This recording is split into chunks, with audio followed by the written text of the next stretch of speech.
Que Dios los bendiga. Seguimos entonces con este apasionante libro de Apocalipsis, compartiendo cada semana. Hoy nos toca hablar acerca del capítulo 2 de la iglesia de Éfeso, de la iglesia de Esmirna y de la iglesia de Pérgamo.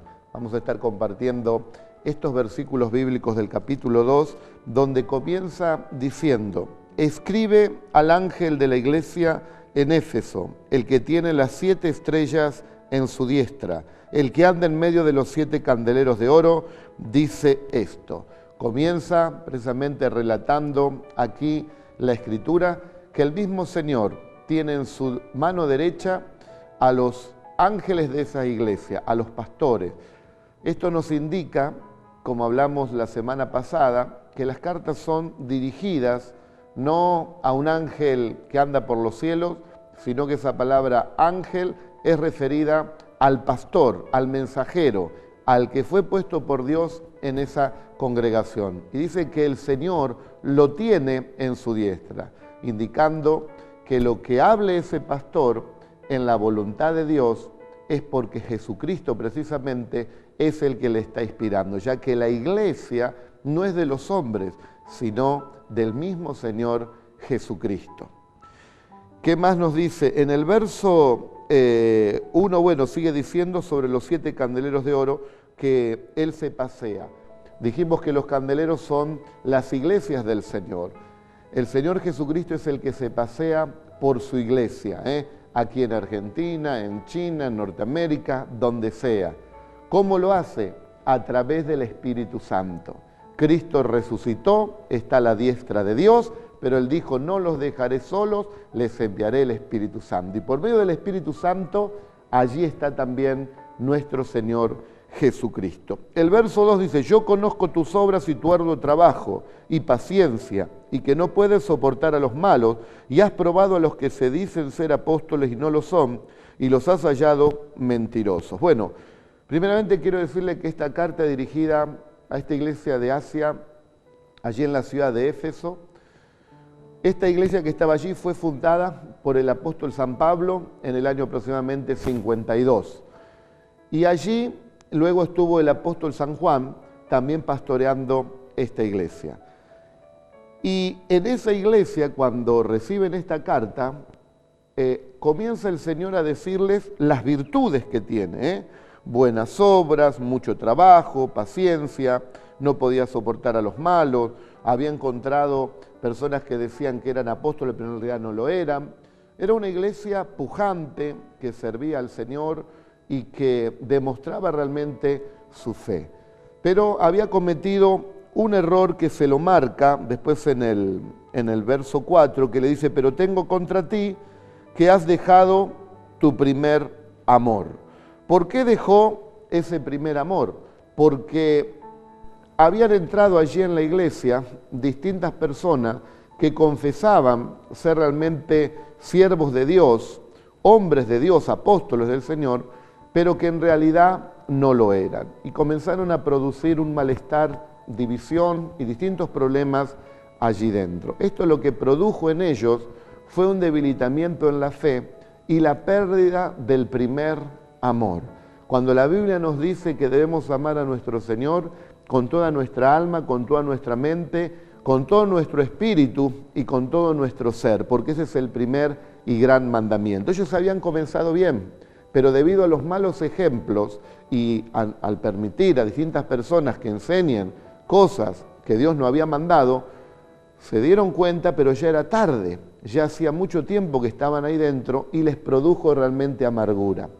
Hoy también está pasando lo mismo, quizás cuando oís de un mal testimonio de alguna persona que se consideraba un líder religioso, un líder que llevaba al pueblo para que conozcan a Dios, y de repente comete ciertos errores y la gente comienza a dolerle el corazón, a renegar a veces de la fe y aún apartarse o no creer en Dios. Bueno, estas cartas son cartas de advertencia para los cristianos, ya que es muy común a veces que pasen estas cosas donde mucha gente se puede equivocar. Pero lo importante es que no te equivoques vos, que no le erres vos y que pongas tu mirada no en los hombres, sino en el Señor Jesucristo. También debemos decir que los que enseñan la palabra de Dios, que los que están liderando grupos de personas, enseñando algo tan sublime como es la fe, deberían dar primeramente el ejemplo, ya que no se puede hablar y no vivir lo que la Biblia de Dios nos enseña. Primeramente debemos vivirlo nosotros para poder compartirlo con otros. Eso no pasó en Éfeso y se produjo ese dolor tan grande que trajo amargura, y esa amargura les enfrió el amor. Lo importante es que no se enfríe el amor tampoco en vos y que sigas creyendo en Jesucristo. Si alguien te dañó, si alguien hizo cosas que vos te diste cuenta que estaban mal, bueno, el Señor no tiene nada que ver. Dios le dio libertad al ser humano y cada uno puede decidir. Nadie está obligado a hacer la voluntad de Dios o a pecar. Es una decisión voluntaria de cada uno. Lo que sí debo decir es que nadie puede vivir una vida agradable a Dios si no tiene a Cristo, si no está lleno del Espíritu Santo, porque es por medio de la gracia de Dios, ya que somos una raza caída y sin el favor de Dios no podemos vivir una vida victoriosa. El verso 2 dice, yo conozco tus obras, tu arduo trabajo y paciencia. Y el verso 3 dice, y has sufrido, y has tenido paciencia, y has trabajado arduamente por amor a mi nombre, y no has desmayado. También el Señor le muestra allí las virtudes, ¿no? Primeramente que tiene la iglesia, y después le exhorta en ese debilitamiento acerca del amor. No podemos perder el amor, ya que el amor es lo más importante que puede tener un cristiano. Dios es amor, y el amor todo lo cree, todo lo espera, todo lo soporta, todo realmente por amor a Dios. El verso 5 dice, recuerda por tanto de dónde has caído y arrepiéntete y haz las primeras obras. Pues si no, vendré pronto a ti y quitaré tu candelero de su lugar si no te hubieras arrepentido. Yo quiero decirles que antes que venga el juicio de Dios sobre las personas, Jesús siempre da una palabra de advertencia. Le pide a esta iglesia de Éfeso que se arrepienta. Tiene un tiempo para arrepentirse, para meditar, para ser restaurado. Pero si no quiere cambiar, entonces será realmente reprendida por el mismo Señor. Yo quiero decir que también lo que está escrito aquí en esta iglesia de Éfeso, como en las demás iglesias, es también para cada uno de nosotros en estos tiempos, ya que estas 7 iglesias que están aquí mencionadas, vamos a aprender de las virtudes que tenían ellos y también nos vamos a sentir identificados, y también de los errores y pecados que tenían ellos, para que nosotros no los cometamos, o si los cometimos, que podamos arrepentirnos a tiempo. Dios nos da un tiempo para poder cambiar, porque Dios es bueno, Dios desea nuestro bien, y si nos estás mirando es porque realmente Dios quiere que te acerques a Él, porque Él sabe que sin Él no podés hacer absolutamente nada, y Dios te ama, Dios te quiere realmente ayudar. En el verso 6 dice, pero tienes esto, que aborrece las obras de los nicolaitas, las cuales yo también aborrezco. Bueno, ¿cuáles eran las obras de los nicolaitas? Ellos decían así, que la iglesia debería estar constituida por distintos escalafones o por castas, o sea que algunos iban a ocupar un lugar mejor que el otro, un lugar más alto que otro, y eso va lógicamente contra la voluntad de Dios. Hoy es muy común ver en religiones, bueno, que si lo dijo fulano de tal, que es el líder de esa religión, ocupa un lugar importante, es palabra santa. Cuando la palabra santa, la única, es la palabra de Dios, porque las palabras de los hombres tienen autoridad cuando repiten las palabras de Dios, porque el cielo y la tierra va a pasar, pero esta palabra no pasará. Pero todos los hombres son falibles, fallan. El único infalible es nuestro Señor Jesucristo. ¿Qué más dice en la Escritura? Pero tienes esto, bueno, aborrece las obras de los nicolaitas. También ellos creían, los nicolaitas, esta obra que Dios aborrecía, esta creencia, esa filosofía que había entrado en la iglesia, de creer que dentro de cada persona había 2 personalidades, donde una, en el momento que uno muere, iba a quedar todo allí y no habría ningún problema. En este caso ellos dividían el cuerpo y el alma, o sea que Si el cuerpo pecaba, ¿no?, en distintos y diversos pecados, no habría problema, porque lo importante era el alma, y el alma era lo que se iba a salvar. Pero es una doctrina que el mismo Señor dice: aborrezco, porque lo que pide Dios es santidad, tanto en el cuerpo como en el alma y también como en el espíritu, conforme a las cartas que escribe Pablo a los tesalonicenses, allí en el capítulo 5, verso 23 aproximadamente. Allí está esa palabra de santidad, porque sin santidad nadie verá al Señor, y no podemos esconder esa santidad, se tiene que ver, tiene que tener una conducta de vida igual que la tuvo nuestro Señor Jesucristo, que fue tentado en todo, pero Él no pecó. ¿Qué más dice este libro apasionante Apocalipsis? El que tiene oído, oiga lo que el Espíritu dice a las iglesias. Fíjese, que tiene oído para oír. Todos los que me están escuchando ahora tienen oídos para oír. O sea que esta palabra es para todo aquel que puede oír. Al que venciere le daré de comer del árbol de la vida, el cual está en medio del paraíso de Dios. ¿Recuerdan que el paraíso estaba allí donde estaba Adán, el huerto del Edén, pero cuando él peca, el Señor lo quita de allí, porque allí había un árbol que era el árbol de la vida? Y dijo Dios: bueno, de sacarlo de allí, no sea que Adán y Eva coman en pecado y vivan eternamente. Un día, a los que vencen en la fe, se nos dará en el cielo de comer de ese fruto, de este árbol de la vida, y también estaremos viviendo eternamente con nuestro Dios. La segunda iglesia que habla aquí es la iglesia de Esmirna.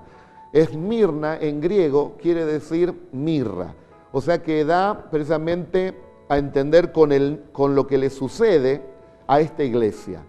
Mirra es simbolismo de sufrimiento. Esta iglesia de Esmirna fue la iglesia que fue perseguida en los primeros siglos, donde muchos de nuestros hermanos fueron muertos por causa de Jesucristo. Dice: y escribe el ángel de la iglesia en Esmirna, el primero y el postrero, el que estuvo muerto y vivió, dice esto. ¿Quién fue el que estuvo muerto y vivió? Nuestro Señor Jesucristo. ¿Qué dice? Yo conozco tus obras y tu tribulación y tu pobreza, pero tú eres rico.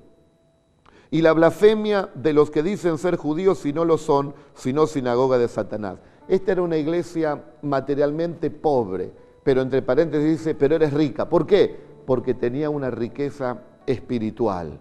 Era una iglesia que avanzaba en la fe a pesar de las tribulaciones y de la pobreza. Pero el Señor dice: yo veo tus obras.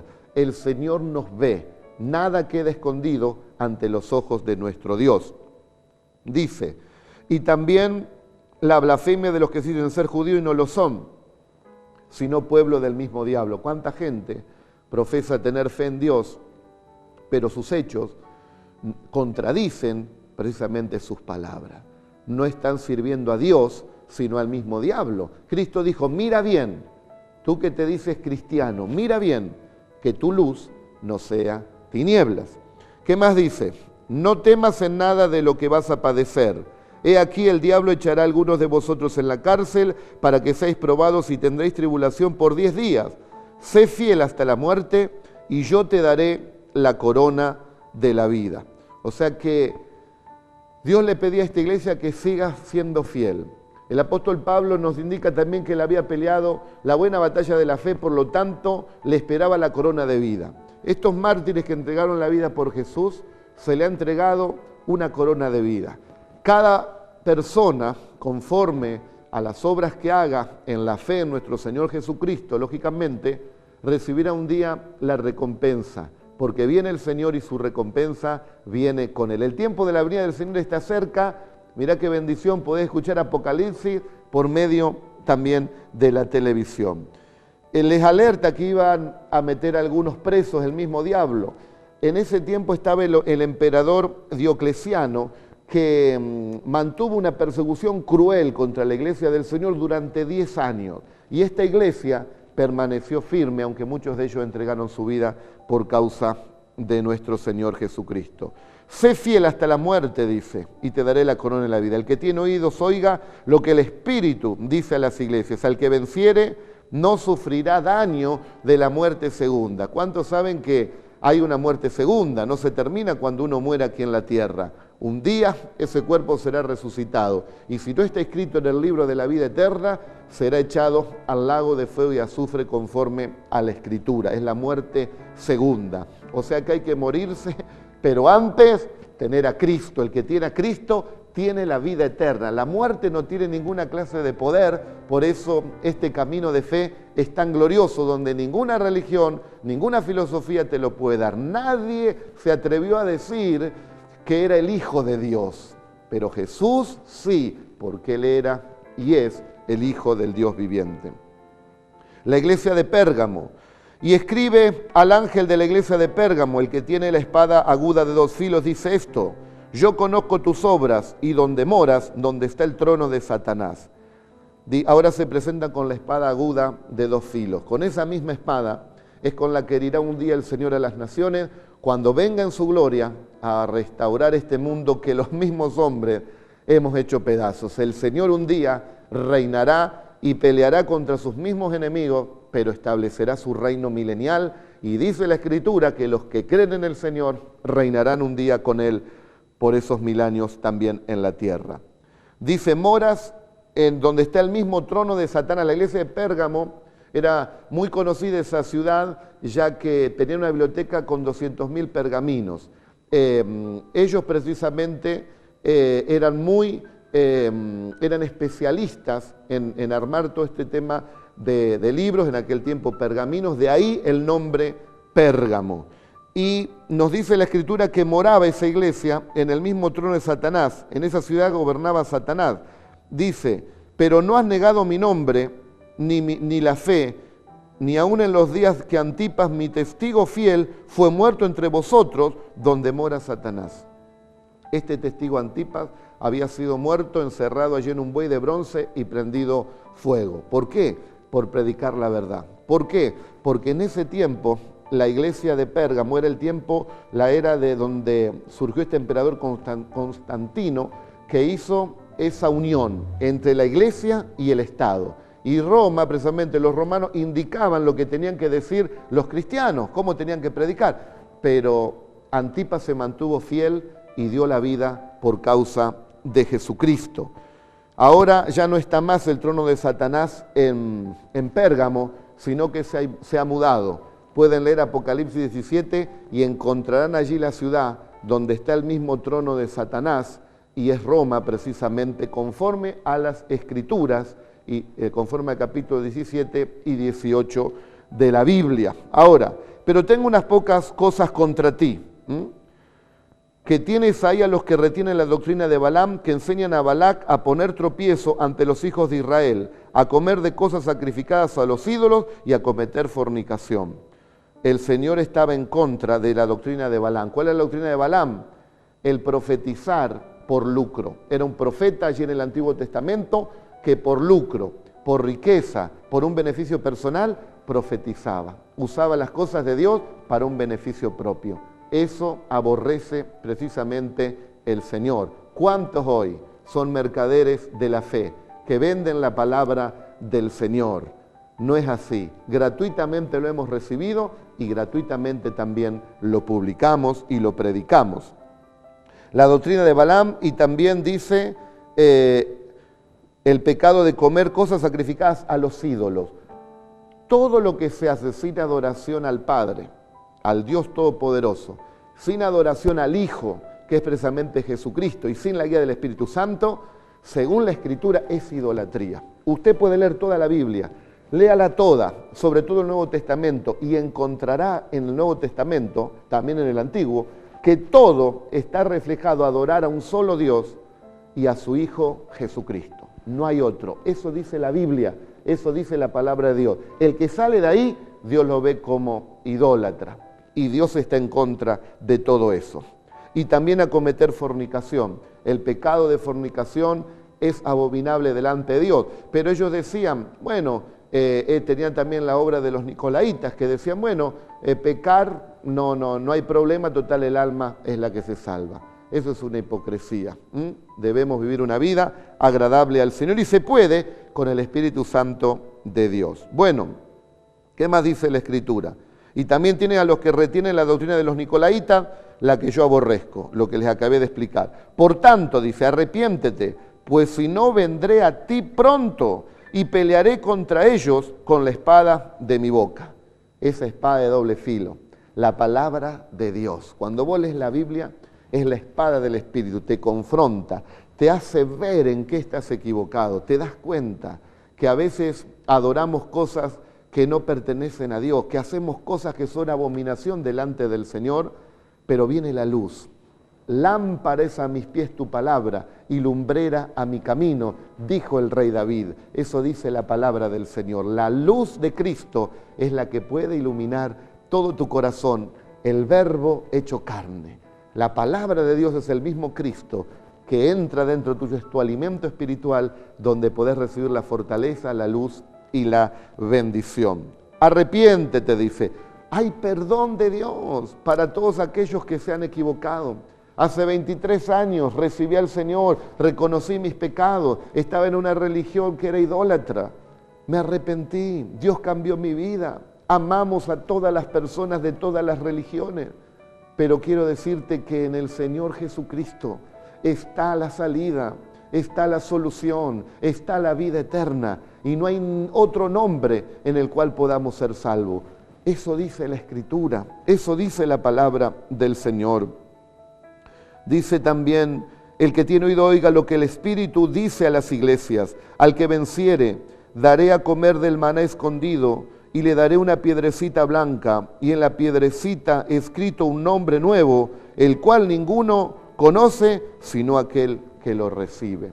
En aquellos tiempos, cuando hacían algún banquete, se los invitaba dándole una piedrecita que en el momento de la invitación se partía y en una parte estaba el nombre del invitado y en la otra parte del anfitrión. Entonces, cuando venía a la fiesta tenía que presentar esa piedrecita y justamente coincidía y podían ingresar allí a la fiesta. Bueno, dice que el Señor nos ha dado también un nombre nuevo a cada uno de nosotros.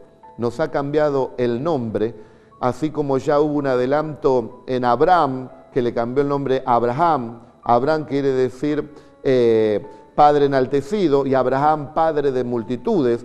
O a Jacob se lo cambia por Israel. Jacob quiere decir usurpador, e Israel príncipe con Dios, o el que peleó con Dios y venció.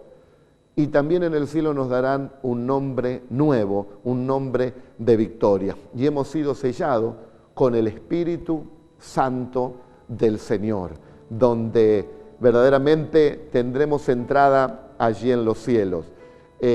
Así como en la antigüedad se partía esa piedrecita, yo quiero decir que mi corazón, como el corazón de muchos cristianos, fue partido cuando recibimos a Jesucristo, nos quebrantó, lloramos en su presencia, le recibimos y un día también veremos al Señor Jesús, al que su cuerpo fue partido por nuestros pecados, fue molido por nosotros y entraremos con una gran puerta que se abra al reino de los cielos. Se me está yendo el tiempo, quiero invitarte a que recibas a este gran Señor y Salvador. Estamos ya terminando el capítulo 2, hablando de las cosas que son. Recordad que el Apocalipsis está dividido en 3, las cosas que vio Juan, las cosas que son y las cosas que vendrán. Después del capítulo 4 hablaremos de los juicios que caerán sobre la tierra en el momento que la iglesia sea quitada. Todavía la iglesia está, la iglesia verdadera, pero vienen días donde la iglesia no estará y tenés que saber las cosas que van a pasar. Por si te quedás, para estar advertido. Y si querés irte con el Señor, para tener el entendimiento, porque estás a tiempo.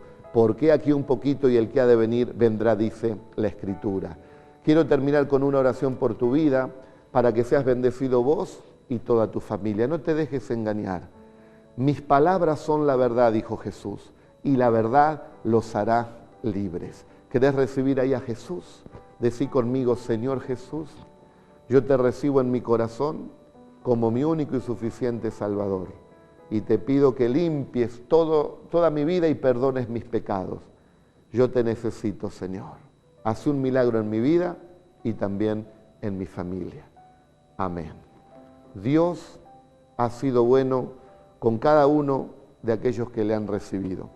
De todos modos, Él dio la vida para que vos tengas vida eterna y vida abundante.